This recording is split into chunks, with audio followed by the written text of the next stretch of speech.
The Constitution of India, Preamble. We, the people of India, having solemnly resolved to constitute India into a sovereign, socialist, secular, democratic republic and to secure to all its citizens justice, social, economic and political, liberty of thought, expression, belief, faith and worship, equality of status and of opportunity, and to promote among them all fraternity, assuring the dignity of the individual and the unity and integrity of the nation. In our Constituent Assembly, this 26th day of November 1949, do hereby adopt, enact and give to ourselves this Constitution.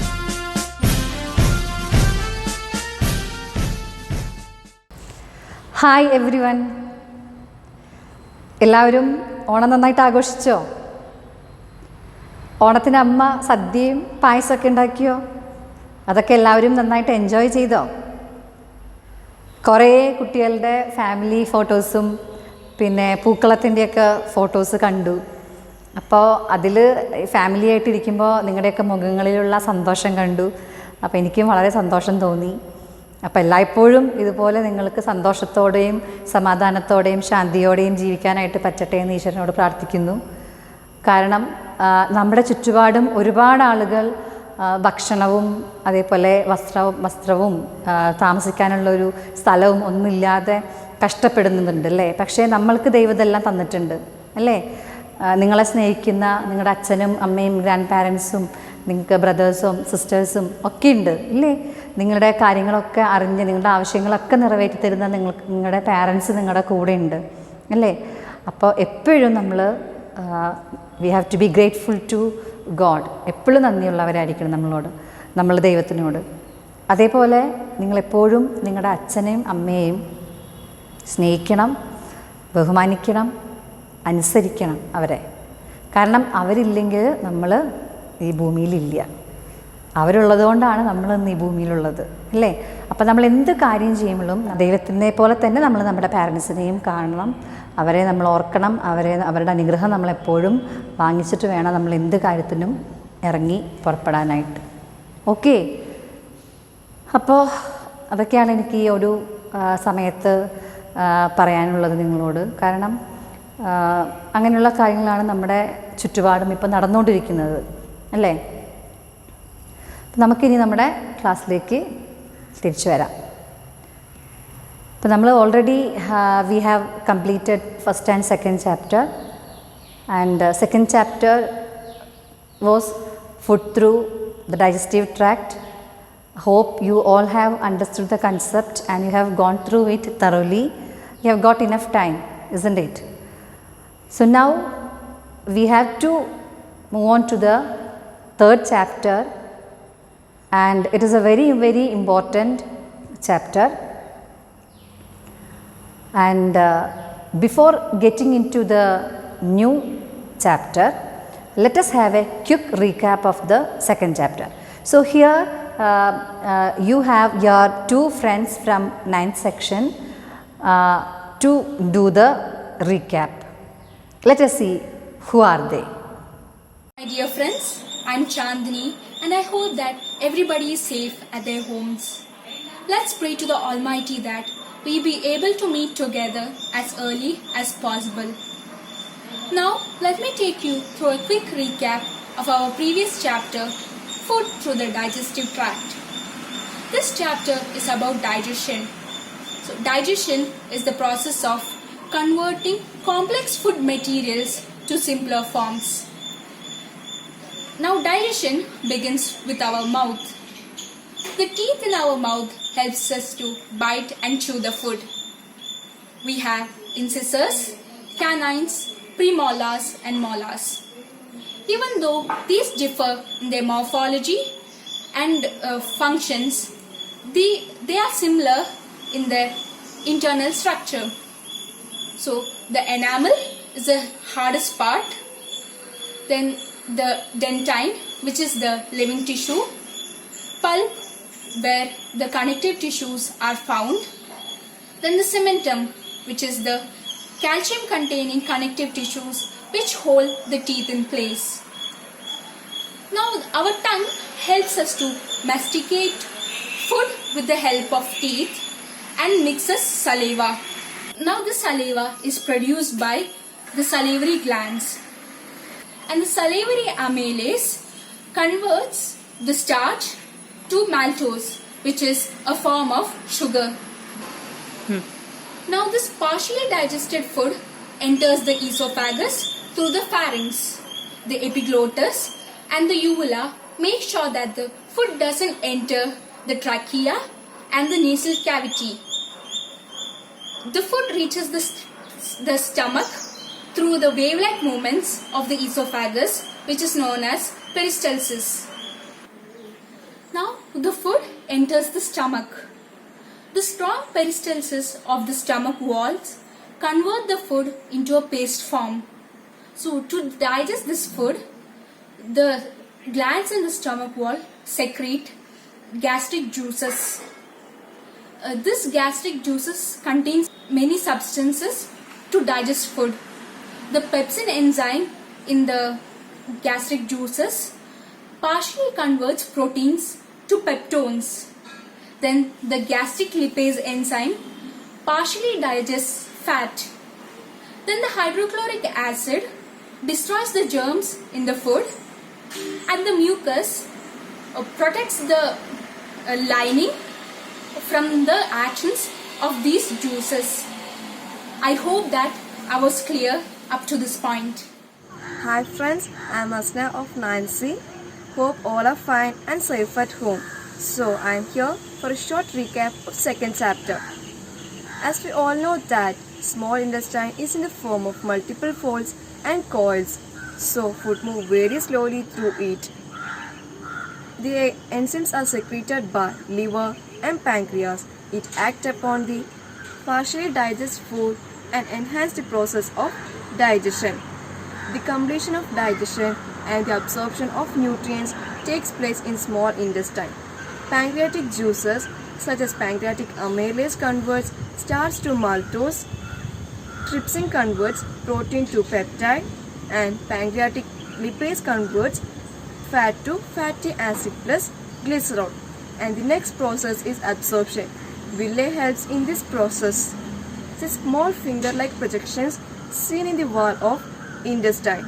It helps to increase the surface area of absorption, and it contains blood capillaries, lacteals, and lymph capillaries. There are some certain processes behind the movements of molecules, such as simple diffusion, facilitated diffusion, osmosis, and active transport. In simple diffusion, facilitated diffusion, and osmosis, the movements of molecules are similar. It's from the higher concentrated region to the lower concentrated region, and energy is not required. One thing, osmosis is only applicable for water molecules. But in active transport, the movements of molecules is different. It's from the lower concentrated region to the higher concentrated region, so energy is required. The absorption of nutrients is completed here. So the digestive waste move towards the large intestine and it is eliminated through anus. By this, the completion of digestion is completed. So it takes 4 to 5 hours for all these processes. So it's very necessary to regulate the intake of food accordingly. By saying this, I will conclude my words that thanks a lot for giving me this wonderful opportunity. Be healthy and be happy. Bye. Okay. So, thank you Chandini and Asna. You have done a wonderful job. Hope you all have once again understood all the concepts thoroughly. Now, let us moving on to the third chapter. So, in the second chapter, you have understood that the simple nutrients are produced in the small intestine, and these simple nutrients are absorbed into the blood, isn't it? So, in the third chapter, we are going to discuss about how do blood transport the simple nutrients into different part of the body, that is the name of the chapter is Simple Nutrients into Cells. So, how do simple nutrients reach the cells? So, does blood enter the cells? What do you think? Does blood enter the cells? No, the blood never enter the cells, but still it transport the nutrients into all part of the body, that is to the cells, or the cells in the all part of the body. So, how do the simple nutrients reach the cells through blood? So, here we are going to discuss on how far the structure of blood is suitable for transporting the nutrients to different part of the body. So, before discussing about the structural peculiarities of the blood, let us discuss the functions of the blood in our body. So, blood plays many functions in our body, and the important functions are blood transport, the respiratory gases such as oxygen and carbon dioxide, then blood transport nutrients, and blood transports the waste materials formed in our body, and it carries hormones to their target places, and it also regulates the body temperature. So, these are some of the important functions of blood in our body. Okay. And you know that in humans, blood is an opaque fluid, freely flowing but denser and viscous than water. So, what is viscous? That is, it is sticky in nature, it is thick. The blood has a thick and sticky consistency. You know that water is not thick or it is not sticky in nature, but blood has a thick and sticky consistency, that is viscous, and its characteristic red color imparts by the unique pigment, red color pigment, that is hemoglobin. It is a protein and that imparts red color to the blood, and the blood is brighter when the hemoglobin combines with the oxygen, and it is darker when the oxygen is removed from the hemoglobin. So, this is when we see the blood, these are the things we naturally observe, like its red color, its sticky nature. Sometimes the blood will be bright red and sometimes the blood will be dark. So, the reason behind the brightness and the darkness, that is what I told you now. It is all about the efficiency of hemoglobin to combine with the oxygen. Okay. Now, let us discuss about the structural peculiarities of blood. So, blood has two major components and they are plasma and blood cells. Okay. But when we see blood, we cannot distinguish plasma and the blood cells.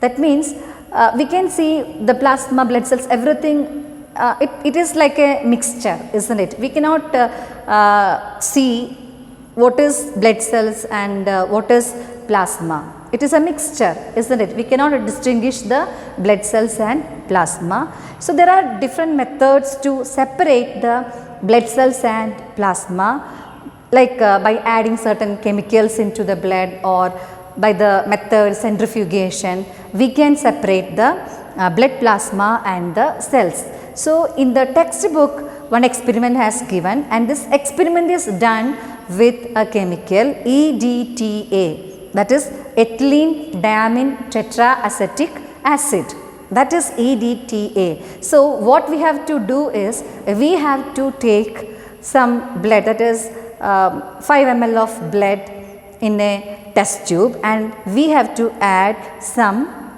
EDTA, that ethylene diamine tetraacetic acid, to the blood and keep it for some time. And after some time, we have to observe it and we can see the blood cells and the plasma separately. The blood cells will be sedimented in the bottom of the test tube, and above that you can see the plasma. So this is one method to separate the blood cells and the plasma. And the chemical which is mentioned in the textbook is EDTA, ethylene diamine tetraacetic acid. So you have to study the name of this chemical. Clear? Okay. So now we are moving on to the structure of blood. We have to know how far the structure of blood is suitable for transporting the simple nutrients to the cells. So I told you blood has two major components, blood cells and plasma. 45% of blood contains blood cells and 55% of blood contains plasma. And you are already familiarized with the different types of blood cells. So what are the different types of blood cells? They are RBC, WBC and platelets. RBC, red blood cells or red blood corpuscles, and they are also known as erythrocytes. Then WBC, white blood cells or white blood corpuscles, and they are also known as leukocytes. Then platelets. These are three important blood cells present in the blood. And you know what is the function of RBC, isn't it? It transports the respiratory gases, that is oxygen and carbon dioxide, and you know that it is red in color and it has a disc shape. It does not have a nucleus, and I told you it is red in color because of the presence of a characteristic protein, that is hemoglobin. Okay, so that's all about RBC. Then the next one is WBC, white blood cells, and there are 5 types of white blood cells, and they are basophil, eosinophil, neutrophil, lymphocytes and monocytes.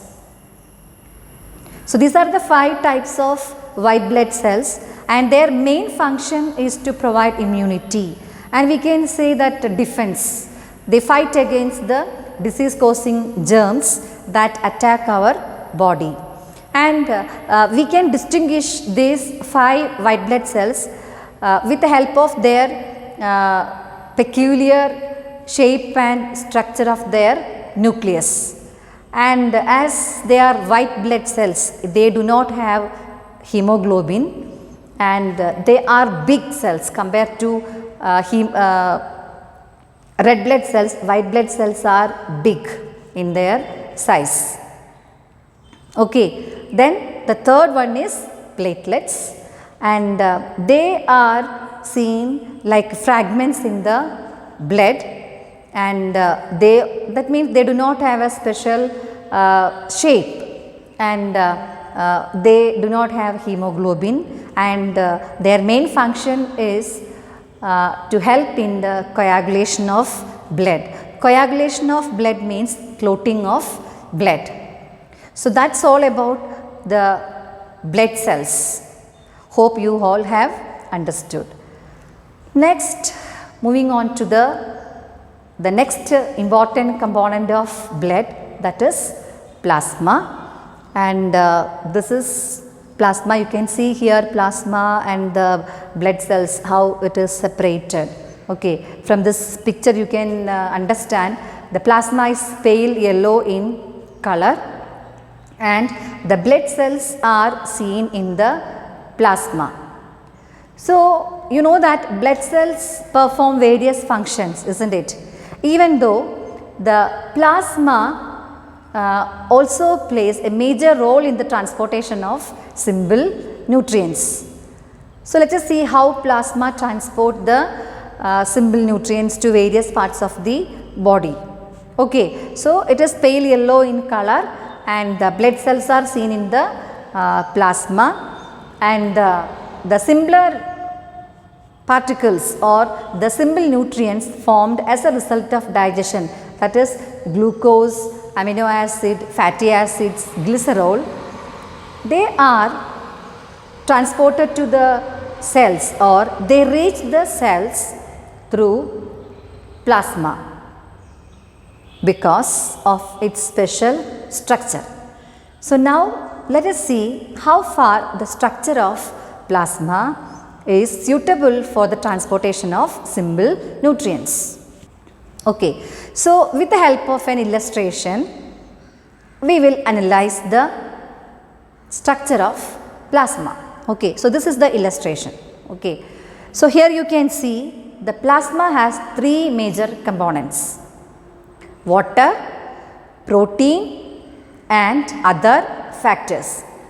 92%, that is 90% to 92% of plasma contains water, then 7 to 8% of plasma contains proteins, then rest of the part is other factors, 1 or 2% of other factors. So 90% to 92% of water means the major component of plasma is water. So definitely the water soluble nutrients are transported through the plasma.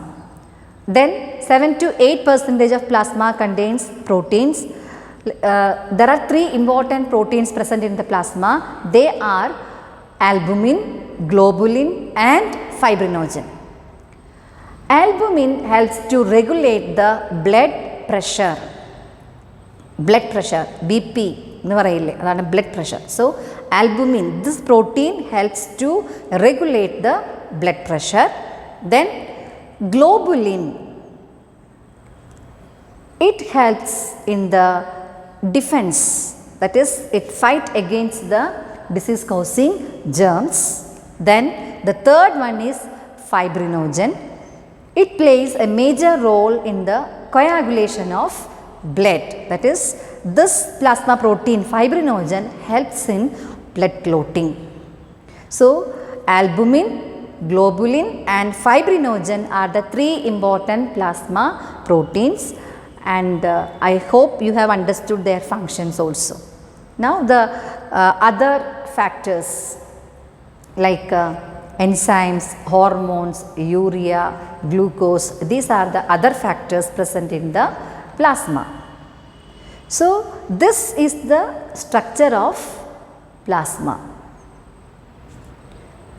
Understood? So below this illustration, two indicators also have given. So study this and find out the answer for the indicators. Okay. So today we have discussed about the functions of blood, then how can we separate the plasma and the blood cells, what is the chemical we use to separate the plasma and the blood cells, then the two major components of blood cells, plasma, what are the different types of blood cells, their function, then the structure of plasma. These are the concepts we have discussed today. Hope it is clear, and I told you in this chapter it is very important, that is the nutrients into the simple nutrients into the cell. This is the name of the chapter, isn't it? So the circulation, the transportation of blood or the circulation of blood we are going to discuss in this chapter, that is the human circulatory system. So in this chapter we have to study about the structure, the external and internal structure of heart, and how does heart pump blood to various parts of the body, what are the blood vessels present in the or seen in the heart that helps to pump the blood. All these things we are going to discuss in this chapter. It is a very interesting chapter, at the same time little bit tough, but no issues. If you put little effort, definitely very easily, very interestingly you can learn this chapter. Okay. So see you in the next class. This is your Maya teacher signing off. Thank you.